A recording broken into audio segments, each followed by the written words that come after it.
സംഗീത ലോകത്തെ പുതിയ സെൻസേഷണൽ താരമായി ഇടുക്കി രാമക്കൽമേട് സ്വദേശിയായ 7 വയസ്സുകാരനായ ആമിർ ഭവ് ഇന്ന് ഉദയം ചെയ്തിരിക്കുകയാണ്.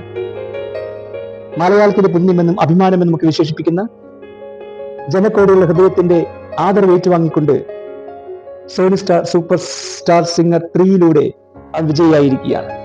ഇന്ത്യൻ സംഗീത ലോകത്തെ മഹാരഥന്മാർ പാടി സൂപ്പർ ഹിറ്റാക്കിയ ഗാനങ്ങൾ ശബ്ദരാഗ താള ലയത്തോടെ അതേ ഫീലോട് കൂടെ, എന്നാൽ അതിനേക്കാൾ ഒരുപടി കൂടെ മെച്ചപ്പെടുത്തിക്കൊണ്ട് അവനെ അനുസരമാക്കിയപ്പോൾ അവൻ ജനകോടികളുടെ ഹൃദയത്തിന്റെ ആദരവ് ഏറ്റുവാങ്ങുകയാണ്.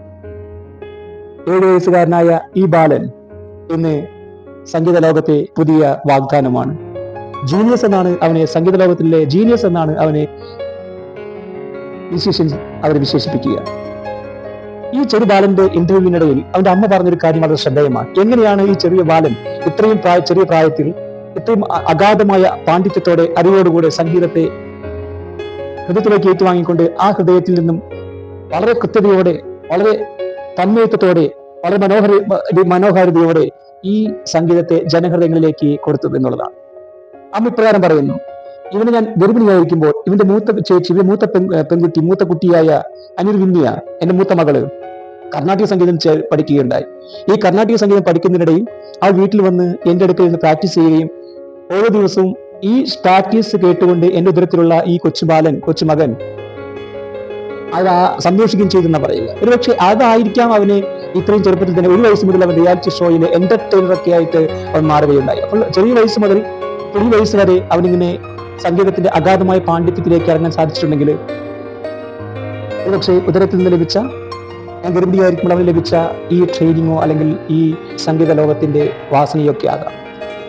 അതൊരു വെറും വാക്കല്ല എന്ന് ഞാൻ പറയാൻ ആഗ്രഹിക്കുകയാണ്. അത് സത്യമാണത്. ഒരു വ്യക്തിയുടെ വളർച്ച, ഭാവി, അവന്റെ ലൈഫ് അമ്മയുടെ ഉദരത്തിൽ വെച്ച് തന്നെ രൂപീകൃതമായി എന്നാണ് പറയാറ്. എന്തൊക്കെയാണോ അമ്മയും അപ്പനും അവന് കൊടുത്തുകൊണ്ടിരിക്കുന്നത് അതൊക്കെയും ഈ കൊച്ചു കുഞ്ഞില് രൂഢമൂലമാകുമെന്നാണ് പറയുക. 7 വയസ്സ് വരെയുള്ള കാലഘട്ടം ഒരു വ്യക്തിയെ സംബന്ധിച്ച് ഏറ്റവും പ്രധാനപ്പെട്ട ഒരു കാലഘട്ടമാണ്. 7 വയസ്സിലാണ്, 8 വയസ്സിലാണ് ഒരു വ്യക്തിയുടെ ബുദ്ധിയുടെ വളർച്ച പൂർണ്ണമാവുക. പിന്നീട് നമ്മൾ ആർജിച്ചെടുക്കുന്ന, കേൾക്കുന്ന, പഠിക്കുന്ന, കാണുന്ന, അനുഭവിക്കുന്ന കാര്യങ്ങൾ ആ ബുദ്ധിയുടെ വളർച്ചയെ ത്വരിതമാക്കുകയാണ്, പൂർത്തീകരിക്കുകയാണ്. അപ്പോൾ 2-3 വയസ്സുള്ളപ്പോൾ തന്നെ, 4 വയസ്സുള്ളപ്പോൾ തന്നെ ഒരു വ്യക്തിയുടെ ലൈഫ് സ്ക്രിപ്റ്റ് ഓടി പ്ലാനിങ് കഴിഞ്ഞു എന്ന് പറയുക. ശേഷമുള്ളതൊക്കെയും അവൻ ആർജിച്ചെടുക്കുന്ന കാര്യങ്ങളാണ്.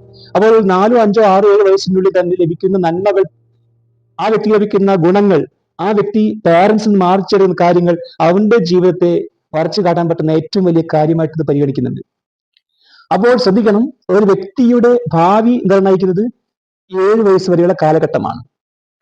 1-2 വയസ്സുള്ള സമയത്ത് കുഞ്ഞ് നടക്കാൻ ശ്രമിക്കുമ്പോൾ ഈ കുഞ്ഞിനെ ഒരുപക്ഷെ വീഴുമ്പോൾ നമ്മൾ ചെന്ന് പറയുന്നത്, ശാസിക്കുന്നത് അവൻ തട്ടി വീണ ഒബ്ജക്റ്റിനെ നോക്കിക്കൊണ്ടായിരിക്കും. അത് കല്ലാവാം, അല്ലെങ്കിൽ മേശയാകാം, മറ്റേതൊരു വസ്തുക്കളാകാം, മറ്റേതൊരു വ്യക്തികളാകാം. അപ്പോൾ നമ്മൾ ഈ കുട്ടിയെ വാരി പുണർന്ന് ഉമ്മ വെച്ചെടുക്കുന്നതോടൊപ്പം തന്നെ അവന്റെ നിലവിളി അല്ലെങ്കിൽ കരച്ചിൽ മാറ്റുവാനായിട്ട് നമ്മൾ ഒരു മെത്തേഡ് ഉപയോഗിക്കും.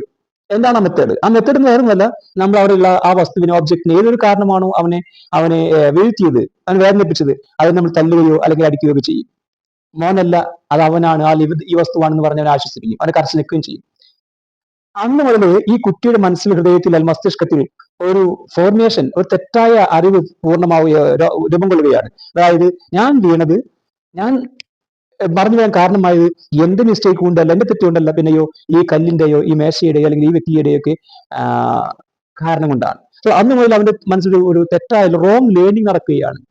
എന്റെ തെറ്റുകൾക്ക്, എന്റെ കുറ്റങ്ങൾക്ക്, എന്റെ വീഴ്ചകൾക്ക് ഞാനല്ല ഉത്തരവാദി, അത് പിന്നെയോ ഇങ്ങനെയുള്ള വസ്തുക്കളാണ്. ആ ഒരു മാലഡാപ്റ്റീവ് ബിഹേവിയർ എന്ന് പറയും. ഈ മാലഡാപ്റ്റീവ് ബിഹേവിയർ അതൊരു പെരുമാറ്റ വൈകല്യമായിട്ട്, തൂഷ്യമൊക്കെയായിട്ട് പിന്നീട് കുട്ടികളിലേക്ക് മാറാം. അപ്പോൾ അങ്ങനെ വരുമ്പോൾ, നല്ല കാര്യങ്ങൾ പറഞ്ഞു കൊടുക്കുമ്പോൾ, നല്ല കാര്യങ്ങൾ കേൾക്കുമ്പോൾ, ഈ ചെറുപ്രായത്തിൽ 7 വയസ്സ് വരെയുള്ള കാലഘട്ടങ്ങളിൽ അപ്പനും അമ്മയും ഏറ്റവും നല്ല ഉദാഹരണങ്ങളായിട്ട് മാറുമ്പോൾ, അവന്റെ സിഗ്നിഫിക്കന്റ് അതേഴ്സ് ആയിട്ടുള്ള ടീച്ചർമാർ, മറ്റുള്ളവർക്ക് ഏറ്റവും നല്ല ഉദാഹരണങ്ങളായിട്ട് മാറുമ്പോൾ, അത് അവന് നന്മയിലേക്കും അവന് ഉയർച്ചയിലേക്കും അഭിവൃദ്ധിയിലേക്കും അത് കാരണമാക്കി മാറ്റും. അപ്പോൾ ഞാൻ പറഞ്ഞു വരുന്നത്, ഒരു വ്യക്തിയുടെ വളർച്ചയുടെ നിർണായകമായ പങ്ക് വഹിക്കുന്നത് 7 വയസ്സ് വരെയുള്ള കാലഘട്ടം, അമ്മയുടെ ഉദരത്തിലായിരിക്കുമ്പോൾ മുതൽ തുടങ്ങുന്ന ആ ജീവിതം പിന്നീട് ഓരോ വയസ്സ് വരെ, 4, 5, 6, 7 വയസ്സ് വരെയുള്ള കാലഘട്ടങ്ങളിൽ ഏറ്റവും പ്രധാനപ്പെട്ടതാണ്. അതുകൊണ്ട് ഈ കാലഘട്ടങ്ങളിൽ പാരന്റ്സിന്റെ പ്രത്യേകമായ പരിഗണനകളും സ്നേഹ ലാളനകളും ലഭിക്കുമാറാകട്ടെ. 5 വയസ്സ് വരെയുള്ള കുട്ടികളെ അടിക്കരുതെന്നാണ്, ശാസിക്കരുതെന്നാണ് മനഃശാസ്ത്രം പറയുക. അത് അവരിൽ തെറ്റായ ചിന്താഗതി വളർത്താൻ സാധിക്കുമെന്നാണ് പറയുക. അപ്പോൾ അവന്റെ ലോകം, സോഷ്യൽ ലോകം, സാമൂഹിക ലോകം അമ്മയും അപ്പനുമാണ് എന്നിരിക്കെ അപ്പനും അമ്മയും നിർണായകമായ പങ്ക് വഹിക്കുന്നുണ്ട് ഈ മകന്റെയും മകളുടെ വളർച്ചയിൽ. അതാണ് അവനെ അവളോ അല്ലെങ്കിൽ അവനോ ആക്കി തീർക്കുന്നത്. ഒരുപക്ഷെ വർഷങ്ങൾ കഴിഞ്ഞിട്ട് എന്റെ മകൻ എവിടെ എത്തിച്ചേർന്നില്ല, മകൾ എവിടെ എത്തിച്ചേർന്നില്ല എന്ന് വിലപിക്കുമ്പോൾ ശ്രദ്ധിക്കണം, ഈ കാലഘട്ടങ്ങളിൽ അവൻ ഏത് എത്ര ട്രെയിനിങ് ആണ് നമ്മൾ കൊടുത്തിരുന്നത്.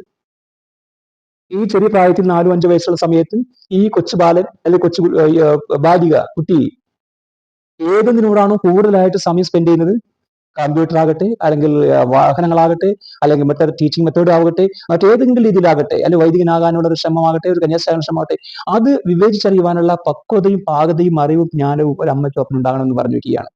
അവിടെ നിങ്ങൾ മനസ്സിലാക്കി അവനെ കൺവേർട്ട് ചെയ്ത് ഡൈവേർട്ട് ചെയ്ത് കൊടുത്തു വിടുകയാണെങ്കിൽ ആ വ്യക്തിയുടെ ഭാവി അതിനാൽ തന്നെ നിശ്ചയിക്കപ്പെടുകയാണ്, ക്ലിയർ ആക്കപ്പെടുകയാണ്. അവനെ കുറിച്ച് അസ്വസ്ഥനാകാതിരിക്കാനായിട്ട്, വറിയിടാകാതിരിക്കാനായിട്ട് നമുക്ക് സാധിക്കുകയും ചെയ്യും. അപ്പോൾ നമ്മുടെ മക്കളെ നല്ല രീതിയിലേക്ക് കൊണ്ടുപോകാൻ നമുക്ക് സാധിക്കട്ടെ. നന്ദി.